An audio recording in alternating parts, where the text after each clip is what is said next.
One Man's Opinion. Today I am reviewing the new Jez Butterworth play, The Hills of California, written by Butterworth, directed by Sam Mendes, running through December 22nd at Broadhurst Theater at 235 West 44th Street in New York City. When you're done checking out my review, coast on over to my Patreon page where you can, for as little as $1 a month, support my work here, as well as my classic cinema podcast, Yesterday's Matinee. The latest episode on the Rosalind Russell film Anti-Mame is currently available for patrons only. All episodes are also available on Spotify. Also, on the Patreon page are retro reviews, the occasional restaurant review, and currently one active poll, so check it out. Thank you to my current patrons, especially my Neo and Hamilton tier patrons, and welcome to the new ones. A link will be in the description. Jez Butterworth is credited for writing my favorite new play since I started reviewing theater with his gripping epic thriller, The Ferryman, and he has returned with another massive piece with a cast of 17, if my count is correct. The play centers around four sisters, Jill, Ruby, Gloria, and Joan, and their mother, Veronica. It's set in Blackpool, England, and the characters have the accents to prove it, with rich, strong dialects that had some people I heard talking after the show having trouble with comprehending everything that was said. So, if strong Northern English accents are difficult for you, I suggest seeing if there are performances that are going to be presented with supertitles, because I'd hate for anyone to miss this great play due to difficulty understanding what's being said. The play opens in 1976, and Jill, the meek and mousy sister of the four, played by Helena Wilson, is the remaining sister at their parents' inn, the Seaview, which ironically doesn't have a view of the ocean from any vantage point. Her mother is dying from cancer in a room upstairs.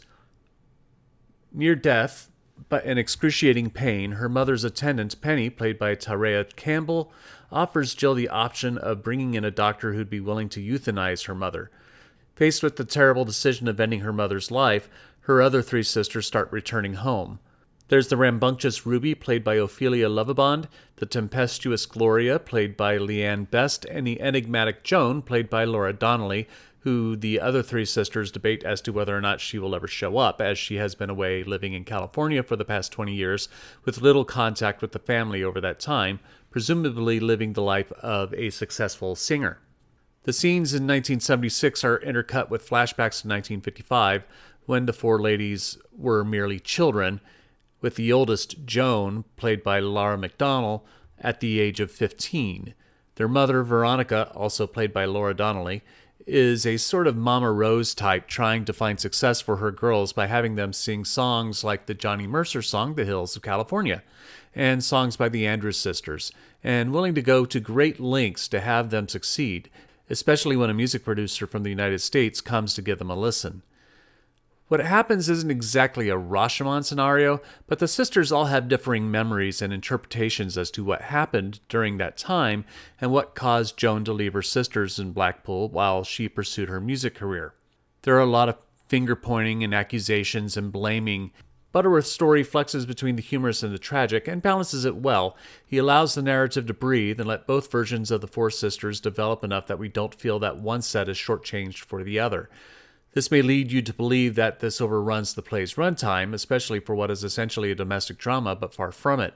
The first act runs about an hour, and when intermission hit, I turned to my friend attending the show with me, and we both marveled at how quick it went, feeling like it had only been about 30 to 45 minutes. The same is true with the second act.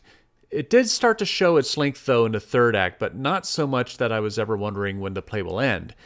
I think this feeling of it running a little long had to do with characters that were being introduced that we don't have much connection with, that don't add too much to the plot. The play could have been cut by 15 minutes easy if some of the fat were trimmed and kept its focus directly on the sisters. There's so much credit to go around for the excellence of the play, though. Set designer Rob Howell, who won the Tony for his design on The Ferryman, again has created a mammoth stage piece with a rotating platform that has a front parlor for guests on one side and a private kitchen parlor for the family on the other. A massive staircase rises to the second floor that connects to the room that the dying Veronica is in. When the stage rotates, so does the staircase, which then connects to the second floor from the opposite perspective, moving the room Veronica is in from stage right to stage left, and then back again. It's a centerpiece that we don't get to see in theater that often anymore, and not even in big-budget musicals, and it's a delight to behold. As immersive as the set is, it would all be just window dressing without the fantastic cast under the direction of Sam Mendes.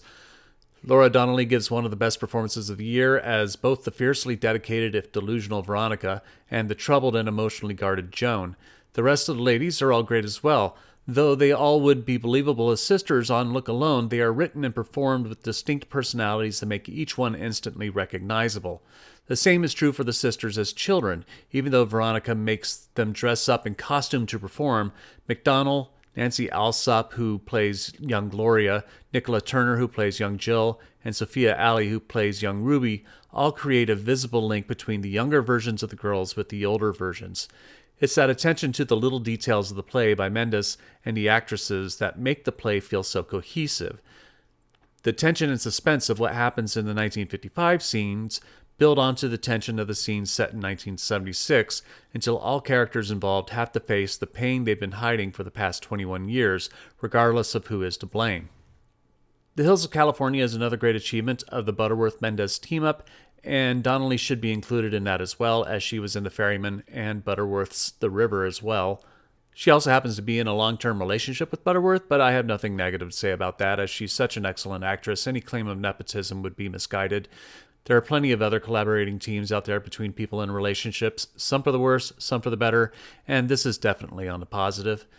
The Hills of California is a great play. Not Butterworth's best, but still an engaging, powerful drama. It's a little bloated on the back end with some unnecessary characters and narrative, but otherwise it is another roller coaster drama with stirring tension and character. But I am only one man's opinion, so be sure to leave yours in the comments below. If you'd like to see The Hills of California, I'll leave a link in the description where you can get tickets. Also in the description will be links to my Patreon page and social media where you can support my work. You can also support me by liking and sharing the review, subscribing to the channel, and clicking the notification bell to be alerted to future reviews. My next review will be Playhouse on Park's production of The Shark is Broken. Thank you for watching, and I will see you at the theater.